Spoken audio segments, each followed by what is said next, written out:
Title: चुड़ैल teacher आराधना का रहस्य। गांव में एक नई टीचर आई थी। नाम था मिस आराधना। पहली बार उसे देखते ही सभी बच्चे और गांव वाले अजीब सी सिहरन महसूस करते। मिस आराधना का चेहरा सफेद, ठंडा और उसकी आंखों में एक अजीब सी चमक थी। उसकी आवाज में एक खिंचाव था जिससे बच्चे डर जाते, लेकिन उसके पढ़ाने का तरीका इतना अलग था कि बच्चे उसकी बातों में खो जाते।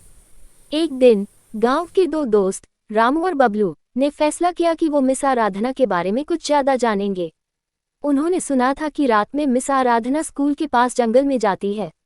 एक रात दोनों दोस्तों ने हिम्मत कर रखी और उसके पीछे पीछे जंगल की ओर चल दिए। जंगल में हल्की हवा चल रही थी और पेड़ की शाखाएं आपस में टकरा रही थीं। जैसे ही वो आगे बढ़े, उन्होंने देखा कि मिस आराधना के आसपास नीली रोशनी थी। वो धीरे धीरे एक पुराने खंडहर में गई और एक पत्थर की मूर्ति के सामने बैठकर कुछ बुदबुदाने लगी। अचानक एक जोर की चीख सुनाई दी और मिस आराधना का चेहरा भयानक रूप में बदलने लगा।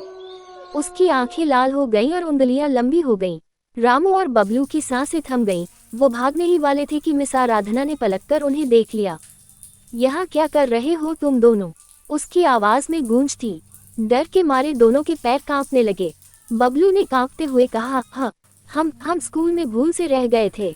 मिस आराधना ने एक लंबी सांस ली और अचानक से वापस सामान्य हो गई। उसने कहा, रात को किसी से कुछ मत कहना, वरना अंजाम बुरा होगा। सुबह होते ही रामू और बबलू ने अपने घर वालों को ये बात बताई। गांव वालों ने पंडित जी को बुलाया और पंडित जी ने बताया कि मिस आराधना एक पुराने समय की चुड़ैल है जो इंसानों का रूप धरकर बच्चों के पास आती है।